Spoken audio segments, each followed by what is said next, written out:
There was a time when I worked as this translator at this company, and I realized from different sources that I earn much less than my male colleagues. So I got very angry and I went to my manager. I prepared for 7 days probably, I don't remember. But it took me, of course, a lot of courage to go to him, but I told him that I translate 3 languages, whereas I have colleagues who do only 2. And I still earn less than them. So how is that? And I want a raise. And I remember his super surprised face, like no understanding in his eyes, like none whatsoever. He was looking at me and like, what? That's not true. You earn even a bit more or equally, like Marta, Kasia, Clara. and I was like, yeah, but I'm not talking about the women. I'm talking about the men, like Tomek, Przemek, Maciek. You know, I started naming my male colleagues, and his surprise was like, it was real. He was really surprised that a woman came into his office and dared to compare herself to men. Although I had higher qualifications, more skills, more language skills. But he was so surprised that he gave me this raise. For him it was, I think for the first time he realized, oh, maybe women shouldn't earn less. It was like he was thinking in 2 different categories, like women, workers, employees, and men employees. And that was like different categories. So when I jumped in his head in this male category, he was very confused. But he gave me that raise. Willkommen zum neuen Podcast Women in Tech Wisdom von David Caselow. Es erwarten euch Real Talk und Inspiration mit spannenden Frauen aus der IT- und Tech-Branche über ihren Werdegang, Vorbilder und alles, was sie Mädchen und jungen Frauen mitgeben wollen, damit sich noch mehr Mädchen und Frauen für MINT-Berufe entscheiden. Hört rein und abonniert den Kanal. Hello, dear listeners. Today, my first episode internationally, so directly recording in English. I'm very happy to have Dorota with me, Dorota and Paloma at the same time. So maybe Dorota can explain why I'm already thinking about Paloma and not only about Dorota. Oh. Yeah, first of all, happy to be here. Thank you so much for inviting me. I am always in with such initiatives that support women. And why you're thinking of Paloma? Many people think of Paloma when they see me or hear of me. They even confuse the names. Paloma is the name of my AI avatar. She's my AI twin. She looks like me. She speaks a bit like me, although she's getting more and more British now. But I don't know. I think she thinks that she's smart. She seems smarter when she speaks British. So that's the reason, probably. Anyway, yeah. So she's my AI twin. Yeah, for our listeners, would you introduce you maybe not only on AI level but on your personal level a bit, so that we get to know you a bit, and then. Sure.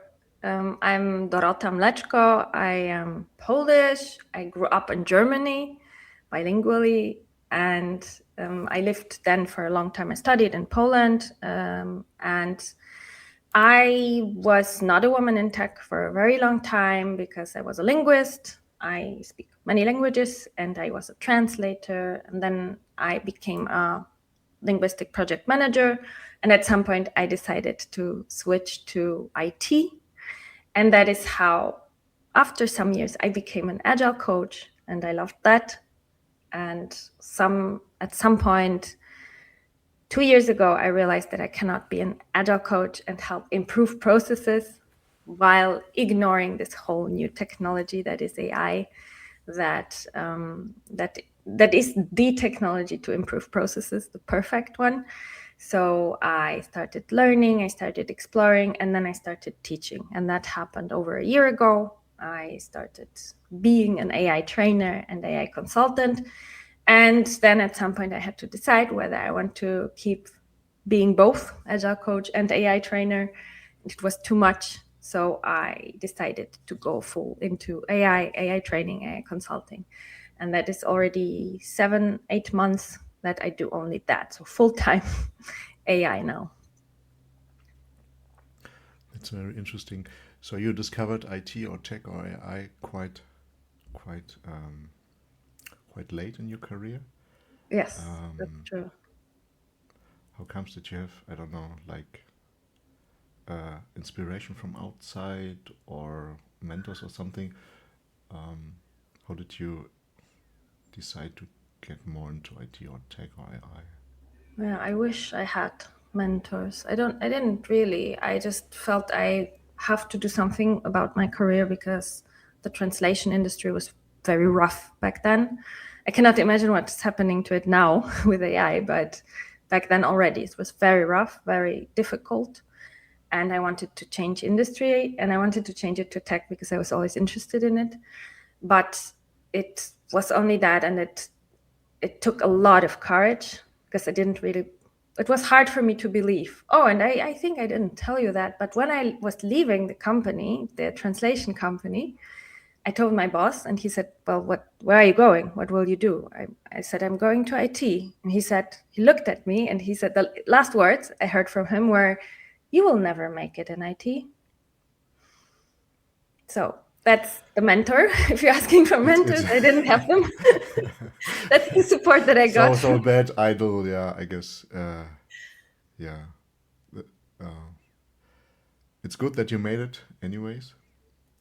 That you Yeah, didn't I sometimes take remind me for myself. granted. Yeah. I would like Not to too call bad. him. Discourage. Yeah. sometime. Say him hello from me and from all our listeners. I will, thank you.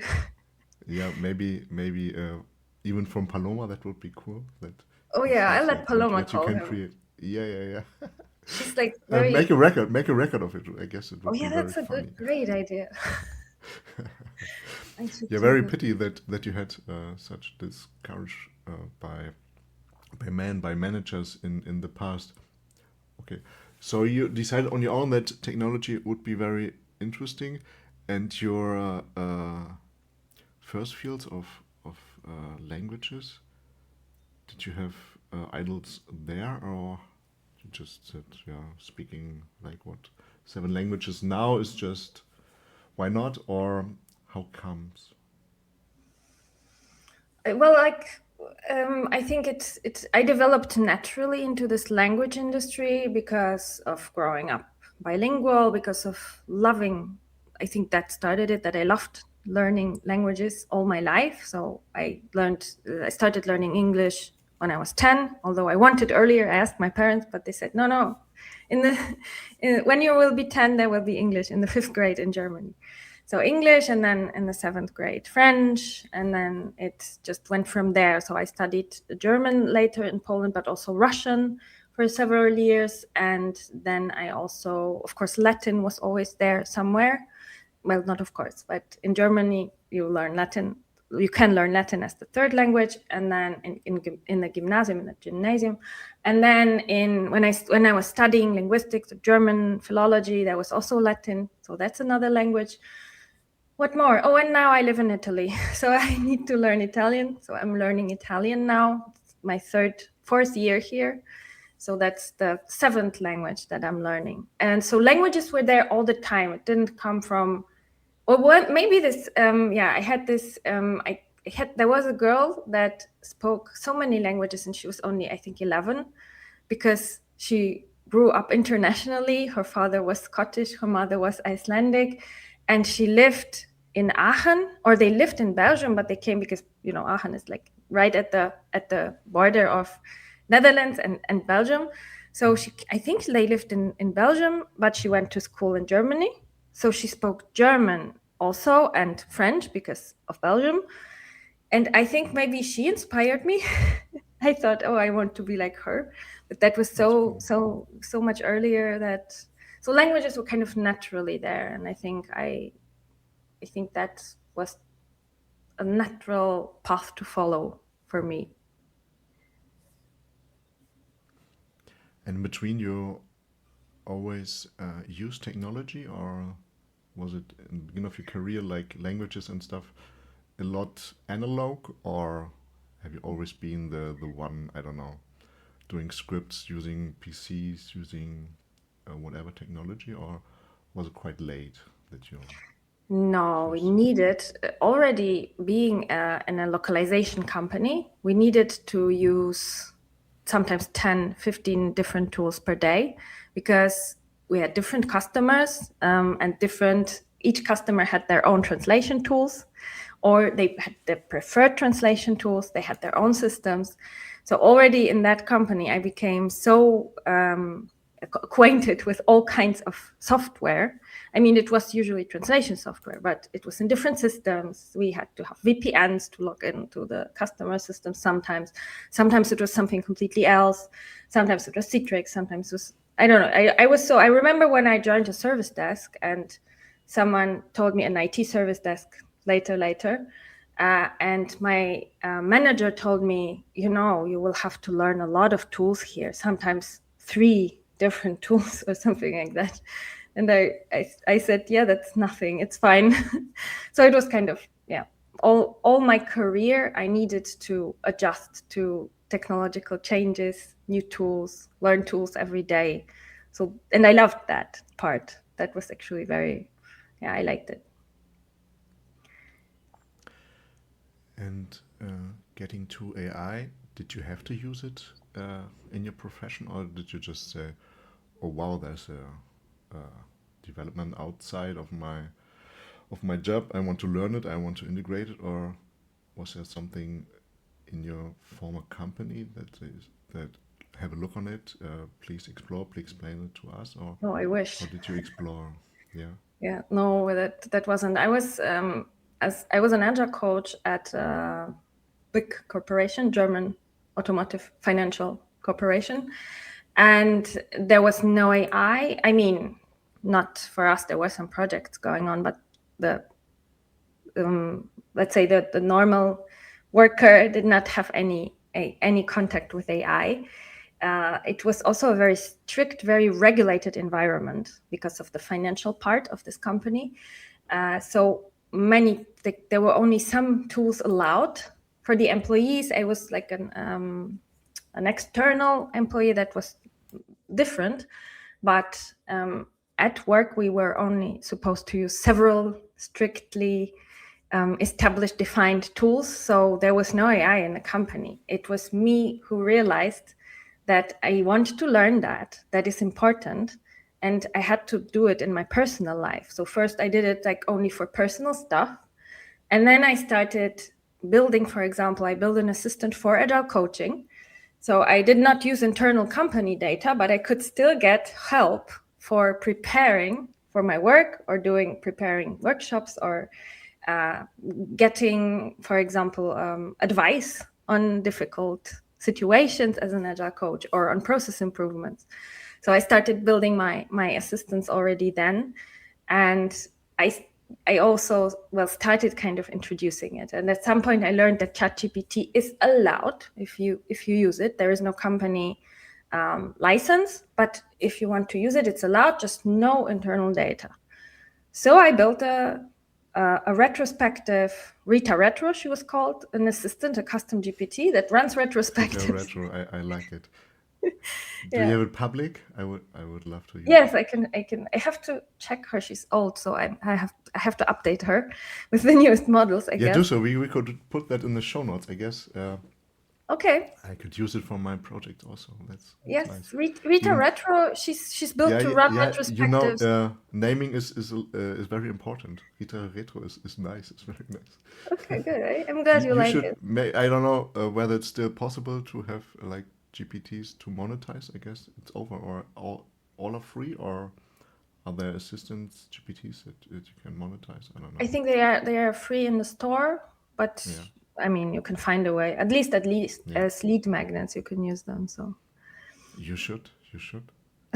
I'm trying. I have Peter Prompt. He writes prompts for you, so that you don't have to. And I have Anna Architect. She helps you write instructions for custom GPTs and other AI assistants like Claude projects, Gemini Gems. So I have a few of them that are public. I can give you the links later. Yeah, that's very cool, I guess. Nice, very nice. And looking back, what would you change in your career? You already mentioned to be earlier in tech. But do you have like concrete, dedicated stuff that you would point out or would have done otherwise? Yeah, so definitely, like I said, I think I said it before the recording that I would have switched to IT much earlier because I just didn't think that I could. I didn't believe in myself enough to do that. It took 10 years to start believing that. And I would have done that earlier. And yeah, if I could like talk to myself back then now, I would say just have the courage to explore, even to also to follow what you feel you like doing. I felt already that I liked the tech stuff. My parents always said it, that I'm like this. Actually, my father always told me I should study tech stuff, and I didn't even know what he meant. Like, why? I'm a linguist. What? I was He knows you born. very well, right? He knows He you knew, well. he knew me. Yeah, he's not alive anymore, but he was the one who told me. And back then, it was such an abstract thing to say to me. But I always liked it. I always liked like the informatic in school, and it was always something that I liked. So maybe I would have become a developer, because I don't write code. I only vibe code. I still don't know how to write code. I would love to, but well, it never happened for me. So I'm a non-technical woman in tech. But maybe if I started earlier, I would have learned also more, deeper technical stuff like writing code, software development. Who knows? So I would have wanted to have more courage and believe in myself, and much less imposter syndrome. Yeah, yeah, it's a big issue for all guests so far here in the podcast. I guess it's really an issue with a lot of women. Despite they're so experienced, they have so many languages. If you want to share the little story that you mentioned in our talk before, so with your manager and the language that you spoke and the man spoke, I guess that would be very interesting because you took a lot of courage then. Yes. So there was a time when I worked as this translator at this company, and I realized from different sources that I earn much less than my male colleagues. So I got very angry, and I went to my manager. I mean, I prepared for 7 days, probably, I don't remember. And it took me, of course, a lot of courage to go to him, but I told him that I translate 3 languages, whereas I have colleagues who do only 2, and I still earn less than them. So how is that? And I want a raise. And I remember his super surprised face, like no understanding in his eyes, like none whatsoever. He was looking at me and like, what? That's not true. You earn even a bit more, or equally, like Marta, Kasia, Clara. and I was like, yeah, but I'm not talking about the women. I'm talking about the men, like Tomek, Przemek, Maciek. You know, I started naming my male colleagues, and his surprise was like, it was real. He was really surprised that a woman came into his office and dared to compare herself to men. Although I had higher qualifications, more skills, more language skills. But he was so surprised that he gave me this raise, because for him it was, I think for the first time he realized, oh, maybe women shouldn't earn less. It was like he was thinking in 2 different categories, like women workers, employees, and men employees. And that was like different categories. So when I jumped in his head in this male category, he was very confused. But he gave me that raise. So, but that's the same boss that later told me you will never make it in IT. So Yeah, congrats to your courage, and congrats that you made it. And for all the listeners, yeah, be brave, negotiate. Because if you don't ask, you most probably will not get a raise at all, or not as high as you would wish to. Speak up, or what additional advice would you give for that, from that experience? yeah, that's a good question. So in general, I tell women now that it's our time now. We have to like give up all these. I mean, it's not easy. I know, believe me, I know. Giving up imposter syndrome, giving up doubting yourself, and listening to these bosses that tell you will never make it, and in general, give it all up, because that is now is the moment where we can really lead something. We can jump on this technological revolution that is happening. We can be part of it, and we can even lead it. We have the possibilities now, because the last revolution this big that happened, that was like 20 or even 30 years ago, the internet revolution. I would compare it, because the internet also changed our lives, changed not only the way we work, but changed everything for us, our lives. Now this is something similar, maybe even more scary, more like, more, maybe even more impactful. And back then we couldn't be part of it, us women. We were like maybe 13%, I think, of leadership roles in tech companies were held by women. Now, I'm not saying it's much better, because I think it's 25, but it's progress.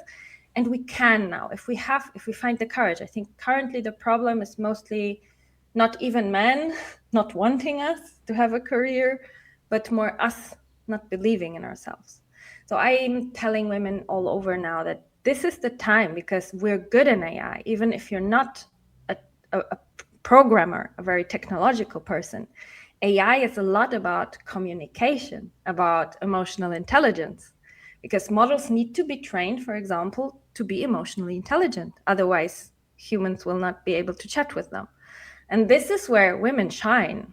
I mean, we're naturally born with these skills, oftentimes, of course, I'm generalizing a bit, but we are now very important. And we also are very good at leading transformation, helping people through change with human-centered approaches, right? That's where we shine. So, and now the world needs it. So I tell women now always, like, come, learn AI, learn what it is, learn how it works, and then combine it with your expertise that you already have, whatever you're doing. If you're a project manager, combine it with AI and you will be a super expert. If you are I don't know, human resources expert, you can also combine that with AI, and then it's amazing. So whatever your expertise or even your passions, your hobbies are, if you combine that with AI, then something great can come out of it. And yeah, so I encourage women now to jump on this and help lead, even, not only take part, be part of it now. Not like then, we weren't even part of it, I would say. Now we can be part of it, but we can also lead this transformation, because humanity is undergoing a transformation now. It's not only businesses anymore, but it's whole humanity, because AI is everywhere. Our children use it. Yeah, so I get emotional. That's good. That's good. It's a good call for the women. And yeah, I still think about your career path. So a lot of people say that, especially LLMs, there are a lot of linguistically. Do you think that with your experience in languages that helped at the beginning, or is it just coincidence? You were just interested in technology and it just evolved, or do you think with your ability to learn, to communicate, it was always an advantage for you to use LLMs and other AI? I never thought of that.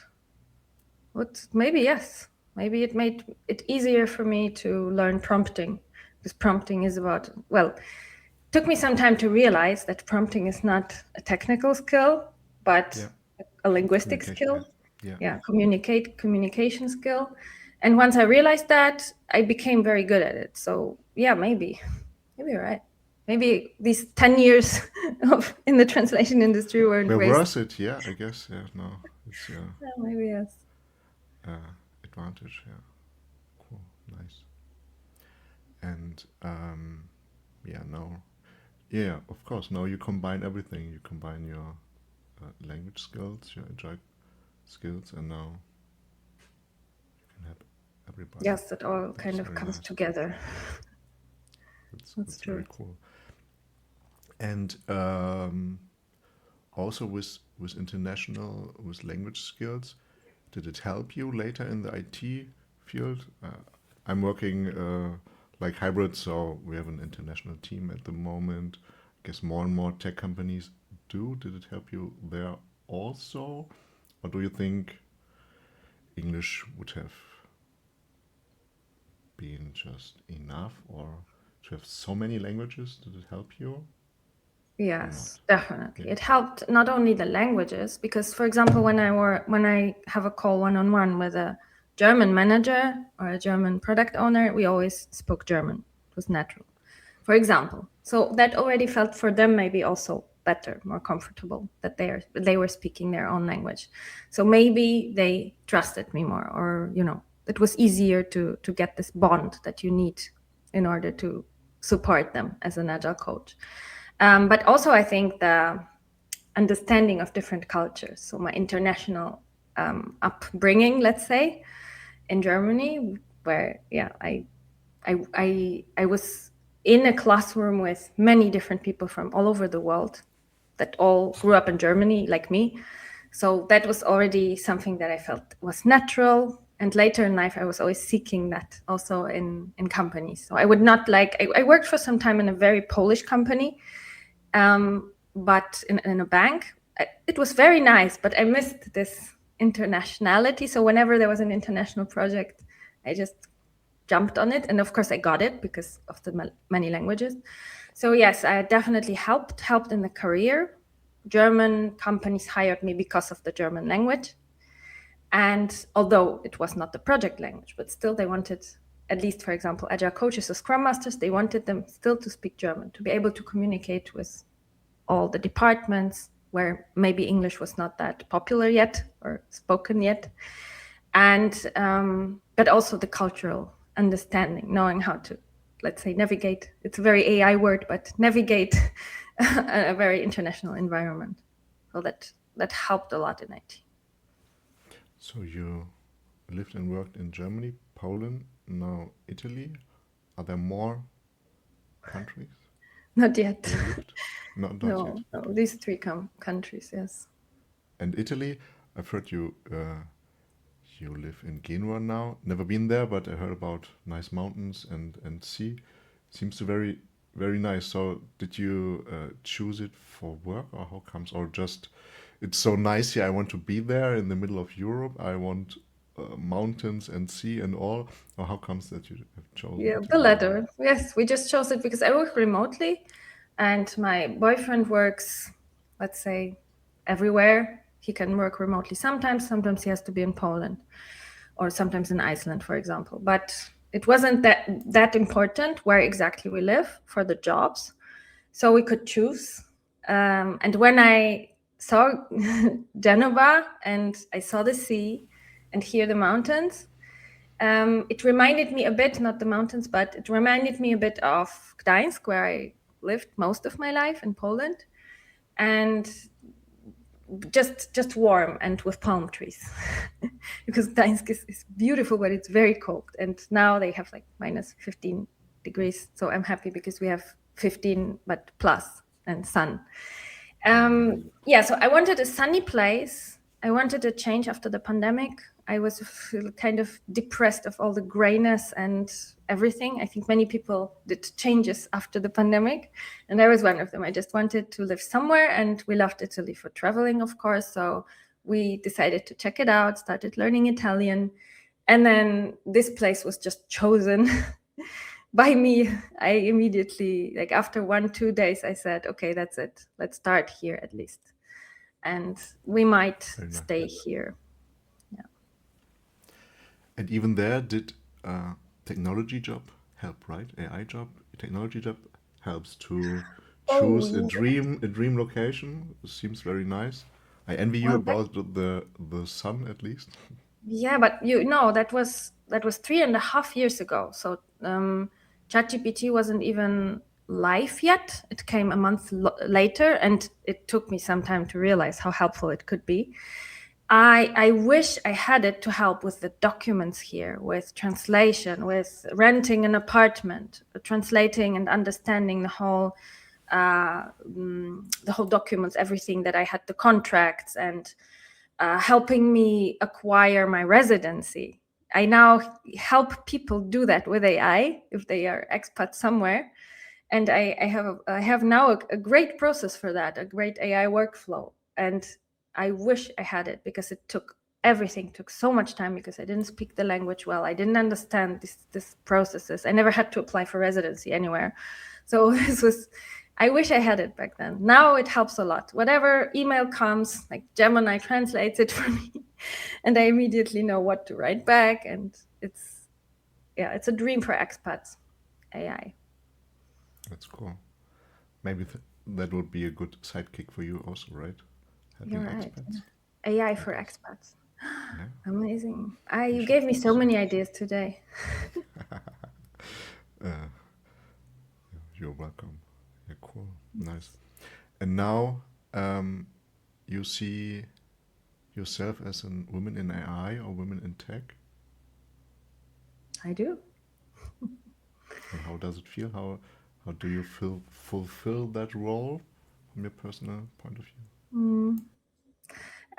I think being a woman in tech today is something completely else than it was 30, 20, even 10 years ago, I guess, because back then women, in order to even get a role or get a career in tech, they had to be like men. They had to adjust more. So be more aggressive, be more, I'm generalizing again, but you know what I mean. We had to imitate. I even heard a woman lately on a women in tech meeting. She said she's a developer, and she said that at one point she joined a company, started going to an office as a programmer, and her boss told her at one point that she should maybe change the way she clothes a bit, because she liked colorful dresses. He said, it's not very important, but maybe you could like look more blend in, like look like the developers, and it wasn't like a customer facing role or anything. It wasn't about looking more elegant, nothing like that. It was about, could you please blend in a bit more, like wear hoodies or whatever they were wearing, because they were developers. So she realized after some years that she really started doing that. She stopped wearing dresses and skirts. She just started to blend in, and she felt sad about it.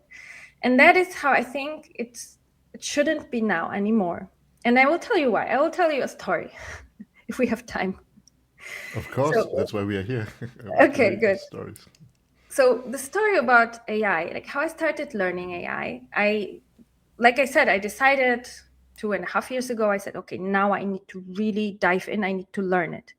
And I started looking for courses, joining free webinars, looking for courses. I was ready to pay, but I wanted to find a good course. And everything that was out there back then, that was men teaching, mostly software developers. So it was very technical. It was very boring and very unpractical. So some of the courses were completely abstract. Like you could use AI here, you could use AI there, but nobody was showing, I use AI like this, look, and you can do it like that, like that, like that.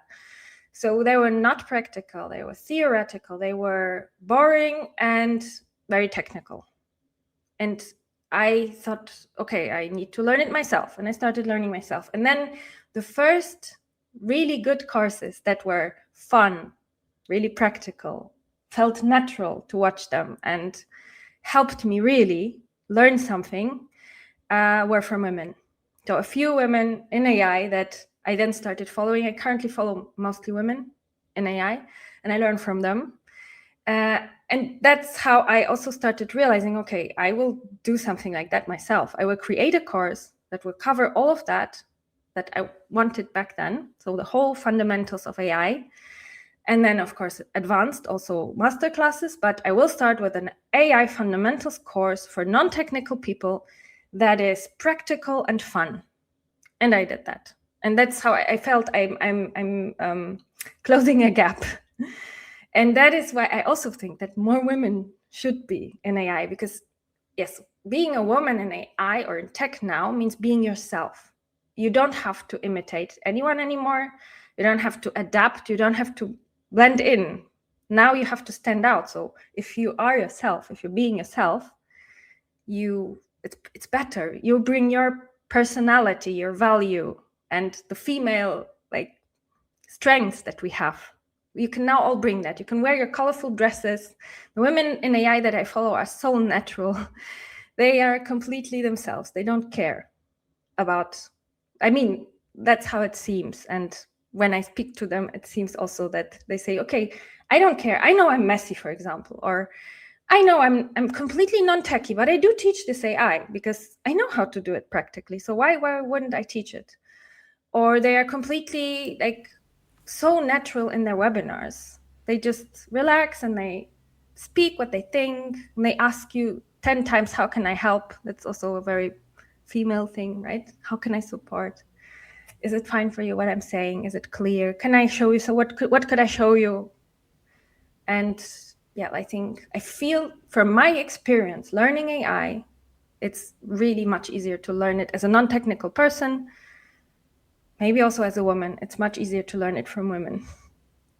But I don't have only female clients. Men also join my academy. So it's not my target, I would say, but it's something that, well, I felt I filled the gap, hopefully. I can imagine. Yeah, like I said,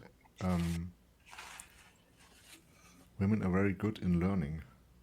So at school, I guess even their studies in school, mostly girls are better than the boys. Maybe because most boys only have their interests in schools later, very often, not each and every boy, but mostly later.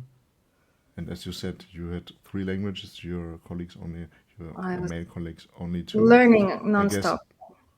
Yeah.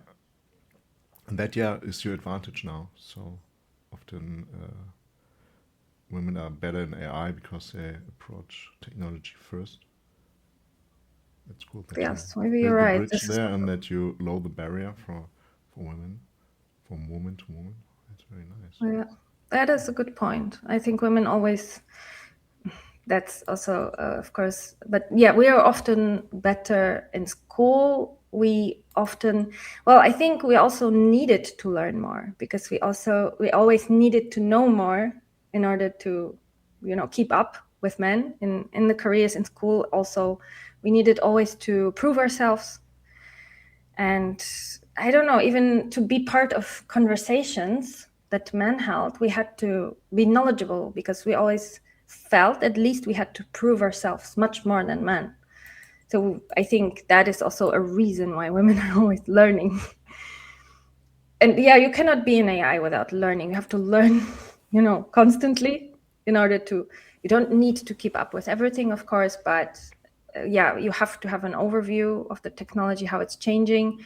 And that takes, a lot of my time now, just to keep up. How do you do it? There are so many sources at the moment, so many new models and versions, and crazy every week, sometimes every day. Yes, I had to streamline it a lot. So I get a lot of newsletters, but in the end, so first I build an automation that summarizes them and gives me an update. But that wasn't the same because I'd rather see who is writing it, where did it come from. I ended up having only 1 or 2 from women. And they update, they send out newsletters with updates. It's women I trust. I know they are amazing. I know they're rocking it. So when they send an update, I know it will be relevant. It will be practical. It will not be some super hype about, I don't know, what is it, generally agentic, something that we're waiting for. I'm not interested in that very abstract things. I'm interested in the very practical side, and my clients and my student as well. So I need to know practically what is important, what changed, like what do I need to try out now, or why does Claude look different now? What is co-work? I don't know, these things. I don't need to know, and the politics, I don't need them. I listened to many AI podcasts in the beginning. I liked them, but they tended to talk a lot of politics, like business politics, let's say, about Elon Musk and Sam Altman and and then he said, and then he said, and then he said. And it's always he said, it's never she said. I don't need to know what they said. So I stopped listening to these podcasts. Yeah. I can imagine. Do you regularly attend podcasts or AI No, podcasts? no, I like it. That's why I'm very happy that you invited me. I was in one last year, I think in one only. That was about vibe coding. And I was invited as a vibe coding expert. That also helped me get rid of my imposter syndrome, because this guy contacted me and he wrote me, I want to have an expert on vibe coding in my podcast. Could you please come? And I answered, but I'm not an expert in vibe coding. I do it, but I don't see myself as a real expert. And he answered, I don't think there are any real experts. And I looked at it and I thought, I think you're right. I mean, it's so fresh, it's so new. Yeah. But who can be an expert with 10 or 20 years of experience in vibe coding? Nobody. Everyone's just starting to do it. So I said, okay. Of course, I did research, and I had already built several things, but I researched other tools that I don't use usually. I came prepared, and it went great. But yeah, I'm not often invited to podcasts, so I feel very, very honored to be here. Thank you. I will forward you to an AI podcast. So Oh, great! to Yes, speak more. Yeah, of course. I can speak about AI for hours. No problem. That's good. That's good. Yeah, I guess they will invite you more than once. I guess it's fine. Amazing. Cool. Thanks. We are little by little coming to an end. So by tradition, so the last 1 or 2 minutes are for the guest. Do you have still some advices for girls, for women who are interested in technology? Maybe like for you to be not coming directly from tech, but maybe coming from another profession. Yes. So I said it a bit already, but I will sum it up a bit. If you are in any way thinking of becoming a woman in tech, or if you're interested in AI or interested in technology, just do it. Don't let anyone tell you. Don't let your boss tell you anything, or anyone else. Don't let your imposter syndrome come in the way. Just do it. Just pursue it. Do it now. And even if you're not thinking of becoming a technical person, you don't need to anymore. So AI is like closing the gap between non-technical and technical people a lot. We can now easier understand each other. We can easier work together, and people who are not really technical can now become an important person in tech, like I said, and a transformation leader, for example, or a change manager, an agile AI transformation coach. All these things, they are just emerging, these roles, and they are very important.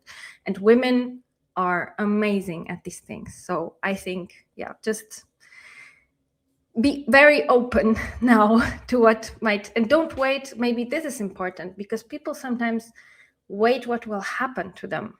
And for example, you're afraid that you might lose your job, or you're already looking for a job and you're waiting for someone to hire you. I would say stop waiting. To the women especially, stop waiting, start your own thing, start something. You can do so much now in AI without even technical knowledge.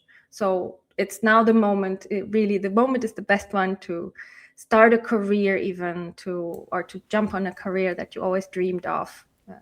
Just start by covering the fundamentals of AI, and then you can do anything now. Yeah, I think that's that.